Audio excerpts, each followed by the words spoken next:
대표 나오셨습니다. 안녕하십니까. 네, 안녕하십니까. 네. 최고의 인기 코너. 그런데 원내대표님을 옆에 두고 저희가 다른 분과 전화 연결 잠깐 해야 되겠어요. 아, 괜찮습니다. 누구인가요? 코너인 코너. 예. 같은 당이어서 예. 별도로 뽑지 않고 코너인 코너로 만들었습니다. 어제 페이스북에 갑자기 글을 하나 올리셨어요. 예. UAE 관련해가지고 새로운 사실을 깨달았다고. 그래서 저희가 긴급히 전화 연결을 합니다. UAE 관련해서 홈런을 날리셨던 분이죠. 정의당 김종대 의원 전화 연결됐습니다. 안녕하십니까? 네, 안녕하세요. 네. 어제 페이스북에다가 내가 이걸 왜 몰랐을까? 아, 맞다. 이런 글을 올리셨어요? 네. 내용을 좀 소개해 주십시오. 뭡니까? 예, 몇 가지가 있는데요. 네. 우리가 지난주 9일날 화요일날 그 김태형 장관이 네. UAE하고 군사비밀협정은 대통령과 국회 모르게 내가 다 했다. 그랬죠. 이러면서 충격적인 인터뷰를 했는데 예. 여기에 너무 놀란 나머지 이면을 생각 못했습니다. 네. 어제 깨달으셨군요. 예, 어제 깨달아 일주일 걸렸어요. 김태형 장관이 내가 다 했다고 한 건 가서명이고. 가서명. 그 협정이 발효되는 본서명은 정부조직법상 외교부 장관이 반드시 하게 돼 있습니다. 어허. 그러니까 김태형 장관이 자기가 했다는 거는 본서명을 하기 위한 예비 과정을 이야기하는 것인데 이걸 우리가 깨닫질 못했습니다. 이후에 그 본서명, 그 UAE하고 군사비밀협정 본서명은 외교부 장관이 서명을 했고요. 이것은 김태형 장관이 서명한 그 다음 달 2009년 12월에 MB가 배석한 가운데 UAE 가서 유명한 장관이 체결하는 별도 과정이 있습니다. 그러니까 이명박 대통령이 직접 개입했다는 것은 이 대목에서 드러난다.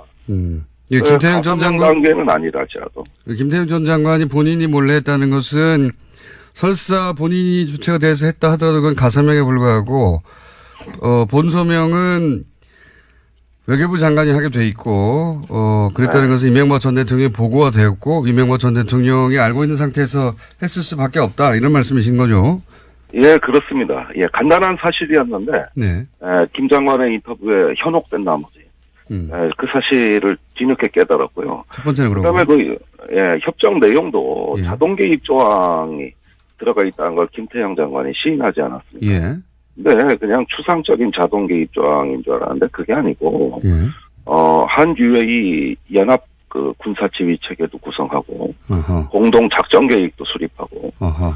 유사시에 우리 군의 그 UAE 투입을 위한 증원부대 편성이라든가 거의 한미동맹 수준의 버금가는 이러한 내용으로 구체화된 내용이 이 협정에 담겨 있다는 거.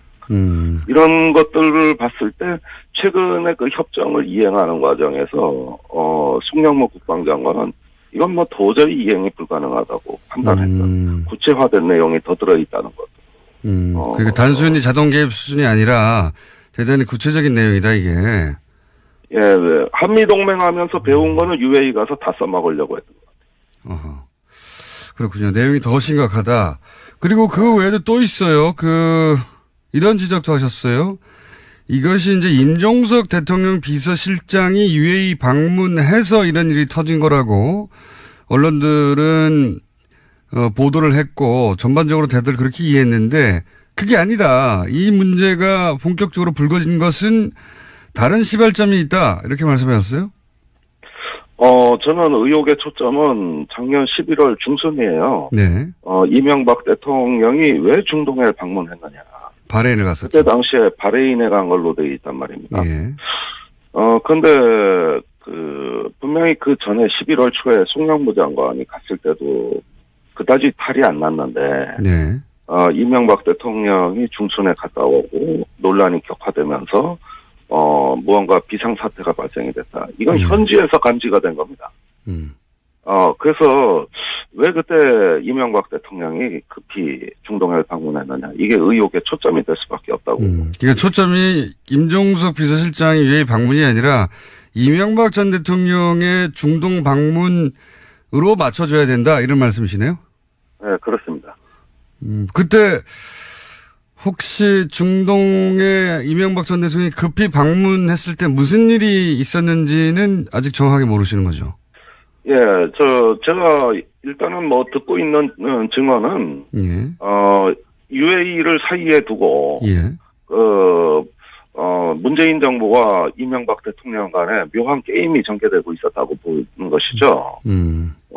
분명히 우리는 과거 정부의 어떤 잘못된 협정을 수정하려고 시도했던 것이고, 예. 이명박 대통령은 그러면 이게 원전으로 불똥이 튀고 자기의 자원외교 업적이 훼손되고 위신이 추락할 수 있다는 가능성을 염두에 뒀던 것이고, 그러다 보니까 문재인 정부와 이명박 대통령이 다 중동으로 달려가는 이런 어떤 이상한 일이 벌어졌다는 것이고요. 그래서 작년 11월 상황에 대해서 면밀한 검토가 필요합니다. 이명박 전 대통령이 중동에 가서 단순히 강연만 하고 온 게 아니고 그 강연이 급히 잡힌 것은 사실은 강연을 명분으로 해서 가서 뭔가 하고 왔다. 근데 그게 뭔가 좀 이상하다. 뭔가 좀 이상하다. 그걸 밝혀야 하는 거다 지금 이런 말씀이시네. 예. 예. 이런 말씀이시고. 그리고 또 마지막으로 얘기한 것이 그 UAE 원전의 경제 효과도 언급을 하셨어요. 이 대목은 어떤 이야기입니까? 예, 제가 다시 확인해 본 결과 뭐 400억 달러 원전 수주라는 예. 이명박 대통령 측의 그 말은 사실과 맞지 않는다. 원전 수주가 아니라 투자라는 것이죠. 실제 그 금액은 400억 달러가 아니라 180억 달러고 그 중에서 100억 달러가 한국 부담이에요. 나중에 원전을 이렇게 투자해서 지면 전기료라든가 그 운영 수익으로 우리가 원금을 회수하는 것이기 때문에 이건 원전 수주가 아니라 원전 투자라고 봐야 됩니다. 투자권을 따낸 것이다. 그래서 400억 달러 뭐 원전 수주 이건 답도 없는 얘기고 과장된 수치라는 것입니다. 알겠습니다. 여기까지 하고요. 우선 그 문제 제기를 하셨으니까 이명박 전 대통령이 중동에 왜 갔는지 한번 파악해 보신 후에 다시 한번 좀 구체적인 게 나오면 연결 다시 하겠습니다. 오늘 말씀 감사합니다. 예, 감사합니다. 예. 김정대 의원이 급히 페이스북을 쓰셔서 포커스는 이명박 전 대통령의 중동 방문에 맞춰야 된다 이렇게 말씀하셔서 저희가 연결을. 근데 또 따로 하려고 보니까 정의당 대표와 의원이 연속으로 돼 있어가지고 코너인 코너로 저희가 해드렸습니다. 이 문제는 의미 있는 지적인 것 같아요, 굉장히. 그죠? 예, 저희들 뭐 다 파악을 하고 있고. 아, 그래요? 예. 아니, 지금 일부 언론에는 뭐 지난번에 원내대표들 만난 걸로 인해서 다 덮어졌다 이렇게 얘기하는데 전혀 사실이 아니고요. 예. 명확하게 해야 될 것은 김승태 의원 등 그 자유한국당에서 엉뚱하게 제기한 문제들이 더 이상 계속 제기하기 힘들게 되니까 자유한국당이 꼬리를 내렸다. 이렇게 봐야 되고 이 사안에 대한 어떤 진실과 또 과정에 문제가 있었다면 문제가 해결되는 것은 지금 진행 중이에요. 현재는 ING다 이것은. 진행 중 때문에 좀 지켜보면서 대응할 생각입니다. 청와대 교수는 뭐 이 정도에서 예를 들어 UAE라고 하는 상대국이 있으니까 무마했으면 하는지 모르겠지만 정의당 입장에서는 그 과정에서 문제가 있다면 밝혀져야 한다. 예. 이제까지 공직자들 중에서 제일 실체적 진실에 가깝게 솔직하게 그리고 단호하게 얘기한 사람은 문재인 대통령이에요. 지난 신년 기자회견 때 문제가 있었다는 것과 그리고 저쪽에서 상대국에서 그 공개하지 않기를 원한다는 것과 그걸 존중해야 되니까. 그리고 또 하나는 뭔가 그럼에도 불구하고 잘못된 문제는 수정 보완하겠다라고 얘기를 했고 미래에는 밝혀질 것이라고 얘기를 했습니다. 언젠가는 밝혀질. 그래서 수정 보완이 진행 중인 걸로 저희들은 알고 있고 예의주시하고 있다. 이명박 전 대통령은 왜 갔다고 보십니까? 그것도 저는 곧 드러나리라고 봅니다. 뭔가 좀 아시는 게 있는 표정이신데. 결국엔 천하의 비밀은 없다. 다수와 관련해서도 그렇듯이 다 드러나게 돼 있습니다. 초기에 제가 이것은 뭔가 이간질이 일어난 것 같다고 제가 표현한 적이 있는데, 당대 최고의 촉입니다. 그러지 않고선 이런 일이 벌어질 수 없다. 이명박 전 대통령이 중동에 간 것은 강연이 아니라 가서 뭔가 이간질을 한 것 같다. 이렇게 표현한 적이 있는데 내용이 좀 나올 건가 봅니다. 정의당에 의해서. 자, 기대해 보고요. 어제 그 판사 블랙리스트가 나왔어요. 게다가 양승태 대법원장을 비판하는 사람의 어떤 그 출마, 선거를 어떻게 대응할 것인가 하는 문건도 나오고 선거 개입이죠. 그러니까 이명박 박근혜 정부 시절에 있었던 블랙리스트와 선거 개입을 고스란히 닮은 일이 사법부 내에서 일어났어요. 예, 이게 서울중앙지법의 단독판사회의라는 이 기구가 있고요. 예. 단독 판사들의 회의체입니다. 예. 이게 의장을 선거를 하게 돼 있는데 그동안은 쭉 이제 단독 후보가 나와서 그냥 선출이 됐어요. 예. 근데 2014년부터는 경선을 하기 시작했는데 2016년 경선 때 이 사고가 터진 겁니다. 예. 이때 어떤 분이 유력한 후보로 이렇게 경선에 출마를 했는데 결국 이분이 나중에 당선은 됐습니다. 예. 당선은 됐는데 굉장히 지지를 많이 받는 후보였는데 문제는 지금 이제 드러난 이 비밀 문건에 네. 이 선거 때 이 유력한 후보를 갖다가 꺾기 위해 가지고 법원 행정처에서 법원 행정처장 등 법원 행정차장 등 고위 관계자들이 대항마를 세워서 그러니까 이제 자기 측 후보를 법원 행정처 측 후보를 갖다가 내세워가지고 꺾으려고 했던 모의를 했던 문건이 드러난 거예요. 그게 왜 안 없애고 거기 남겨놨을까? 그러니까 이게 자기들은 지웠는데 이제 이걸 다시 읽어낸 거죠. 포렌식으로 찾아낸 거군요. 포렌식으로 해서 읽어낸 건데 이게 이때 그 문제가 됐던 건 왜 그러면 이 사람을 꺾으려고 했는가? 바로 이 사람이 박상옥 대법관 후보 인사청문회 무렵에 저 대법관은 1987년 박종철 사건 때 그 고문치사를 갖다가 은폐했던 그 장본인인데 은폐하고 왜곡했던 그 검사 시절에 장본인인데 저런 사람이 대한민국의 대법관이 됐으면 되느냐라는 의견을 현직 판사로서 소신 있게 올려서 주목받았던 사람이에요. 이 사람을 안 되게 만들려고 했던 거예요. 그러니까 이게 꼭 이런 겁니다. 노조위원장 선거를 하는데 위원장 후보가 깐깐하니까 회사 측 후보를 내세워가지고 꺾으려고 했던 부당노동 행위죠. 이게 사실은 헌법의 법관의 독립이라는 게 외부 권력으로부터의 독립도 있지만 사법부 내부에서의 독립도 중요한데 헌법을 갖다 위배한 부분이 있고 또 이것은 이 법률적으로도 보면은 이거야말로 직권남용인 거죠. 그렇죠. 대법원장, 그 법원 행정처라는 게 이제 대법원장의 오른팔들이 있는 자리니까요. 대법원장을 비판했기 때문에 그리고 또 현직 대법원장이 보기에 정치적 성향이 자기가 안 맞기 때문에 못 되게 만들려고 하는 거 아닙니까? 안 되게 만들려고. 그리고 그걸 그렇죠. 실제로 실행에 옮긴 거죠. 후보를 세웠으니까. 그 근거가 드러난 겁니다. 게다가 블랙리스트도 만들고. 이거는 당시 이명박 박근혜 정부가 했던 일을 사법부 내에서 거의 본질적으로 똑같은 일을 한 거예요. 똑같은. 그래서 이것은 이대로 덮고 넘어갈 수 없는 문제다. 맞습니다. 이건 수사 대상이 돼야 된다고 봅니다. 그러면 이게 사상 최초로 전직 대법원장이 그죠? 대법원장이 지금 포토라인에 쓰는 거 아니야? 이런 얘기까지 나오고 있어요. 어떻게 보십니까? 조심조심. 참 유구무원입니다. 입이 있어도 말하기가 두려운 할 말을 잃게 만드는 참담한 상황입니다. 그러니까 그런 상황을 전혀 이럴 땐 이런 표현을 쓰죠. 전혀 배제할 수 없다. 이거 상상하기 힘든 일인데. 근데 보통 이런 얘기는 이제 추정과 또는 그 주장과 이런 게 난무하는 수준에서 시끄럽다가 끝나야 되는데 이번에는 문건들이 나와버려서요. 이게 이제 당시에 문제가 됐을 때 이 PC를 확보하고 그 PC를 계속 복원하고 있었지 않습니까? 근데 이걸 못 열게 했었죠. 그러니까 그 판사들의 어떤 자유로운 그런 이제 이 의결 과정에 그 법원의 사법부 권력이 최고 권력이 개입을 한 거예요. 그러니까요. 이제까지 이걸 태블릿 PC가 이제 업무용 PC를 갖다 열지 못하게 했잖아요. 그때 그렇죠. 이유가 개인정보가 들어가 있다 그랬거든요. 양승태 대법원장 시절에 못 열게 했죠. 개인의 사생활이 들어가 있을 수 있기 때문에 열면 안 된다.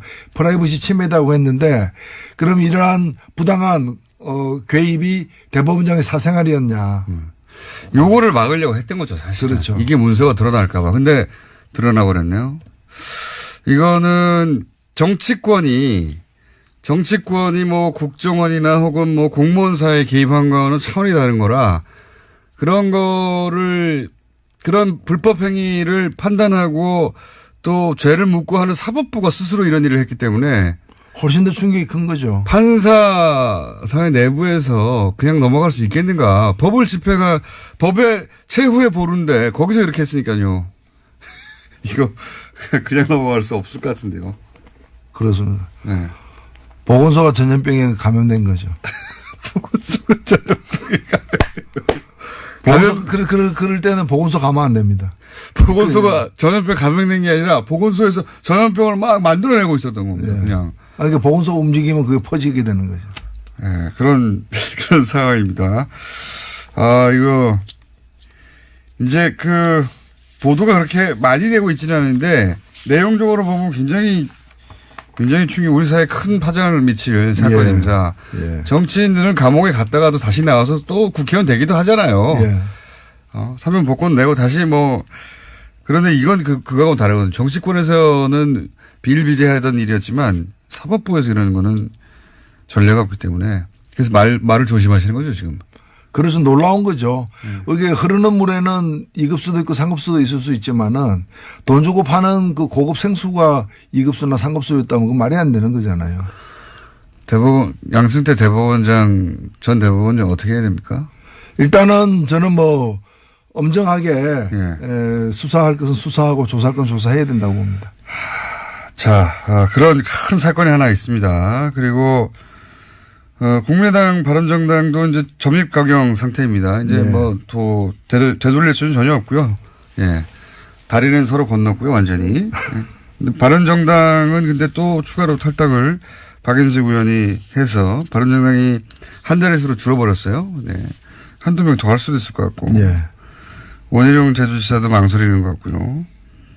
그리고 안철수 대표 국민의당에서는 이제 전당대회를 어떻게든 치러야 되니까 물러설 수가 없잖아요. 물러서면 이제 다 죽으니까. 그러니까 전당대회를 치러야 되는데 전당대회를 치러서 사실은 거기서 합당을 결정해내기가 굉장히 어려우니까 지금 당규를 바꾸고 있다고 하죠. 네. 예. 맞춤형 당규죠. 예. 그래서 분산도 시도하고 또 온라인 오프라인 나누고 하여튼. 근데 전체적으로 보면은 어떻게 하든 온갖 무리수를 갖다가 감수해서라도 목적은 달성하겠다. 그런 거죠. 라는 태세인 것 같고. 그래서 그렇다 보면은 목적은 달성될 수도 있습니다. 맞습니다. 근데 이제 손에 쥐는 게 뭔가 이사를 했는데 이사 비용이 집값보다 더 비싸. 그럼 왜 이사를 했느냐. 집값보다 더 비싸. 그러니까 지금 바꾼 당규는 이런 식인 거죠. 국회에서 국회의장이 본회의를 하고 본회의장 안에 국회의원들 다 모여서 하는데 그게 아니라 이제 국회 본회의를 본회의장에서만 하는 것으로 인정하는 게 아니라 저기 동사무소에서 비디오로 중계하면 거기서도 본회의 하는 걸로 쳐주고 그죠? 그렇게 바꾼 거예요. 굉장히 무리수인데 어쨌든 그렇게 했습니다. 바꿨어요.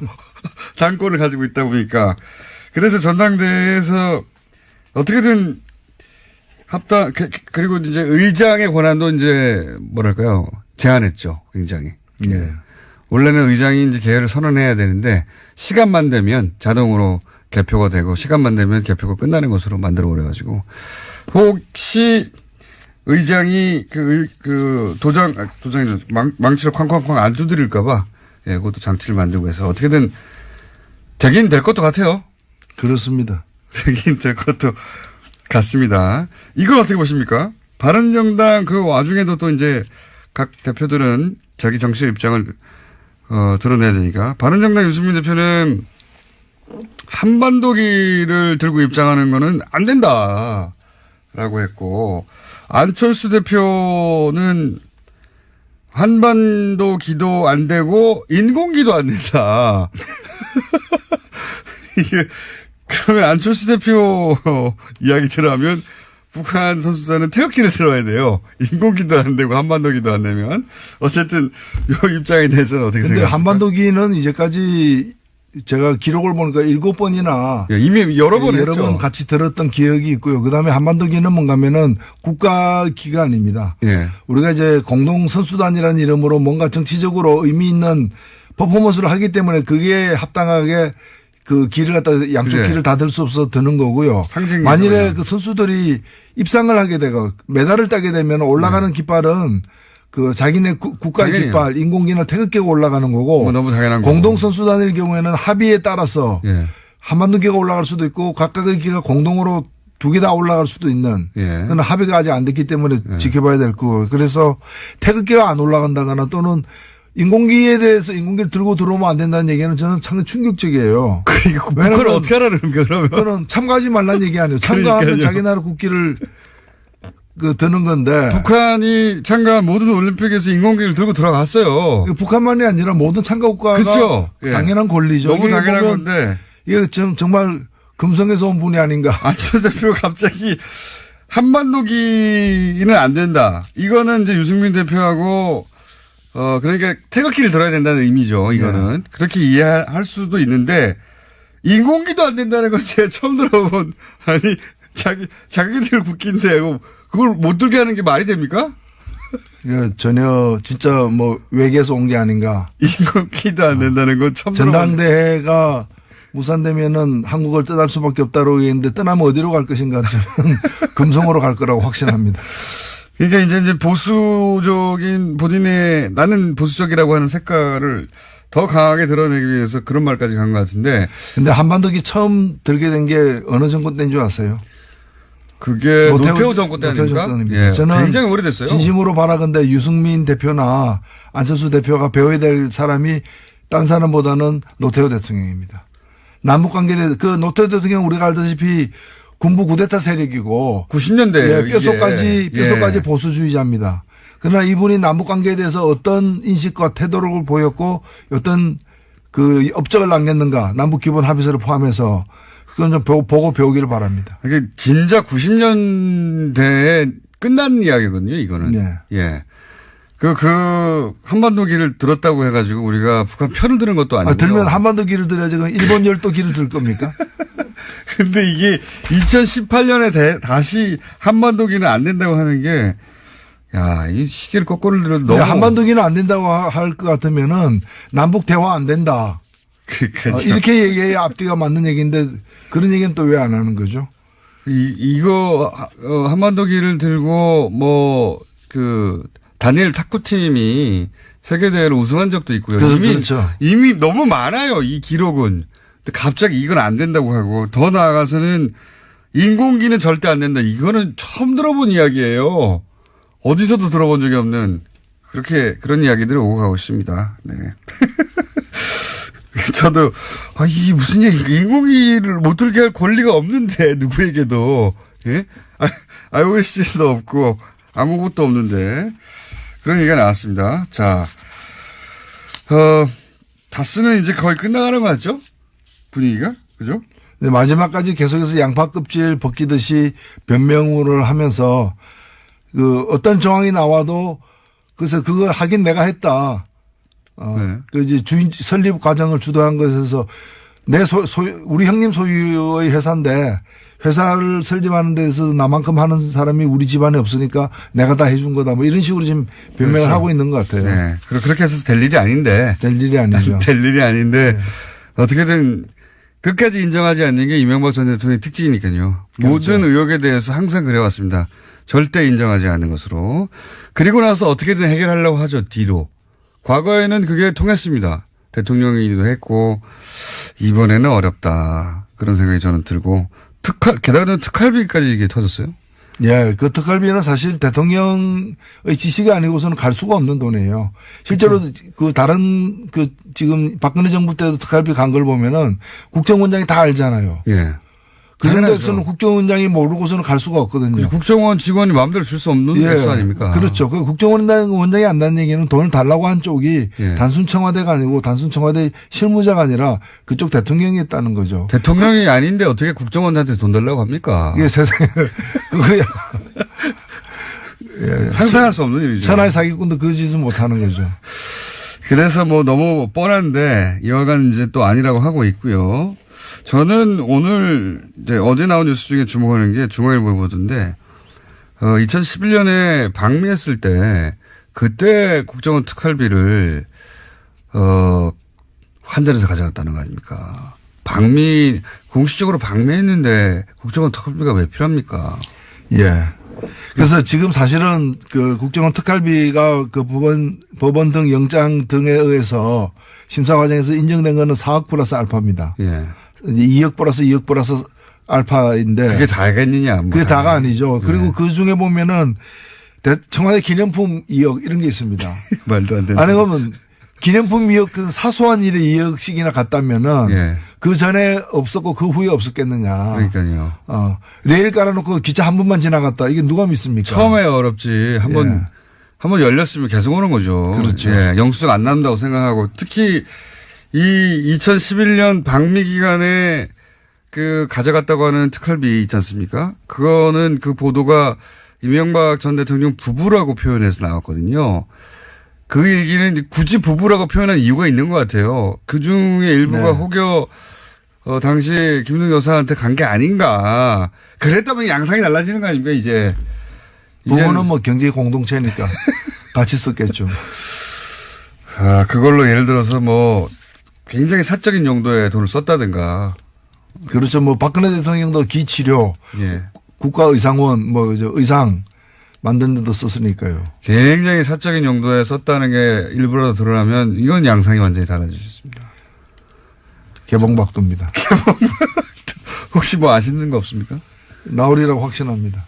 그렇군요. 확신하시는 거 보니까 뭔가 아시는 이야기가 있는 것 같은데. 저도 좀 들은 얘기가 있고요. 방송 끝나고 한번 맞춰봐야 되겠습니다. 자, 여기까지 듣겠습니다. 지금까지 정의당 노회찬 원내대표였습니다. 감사합니다.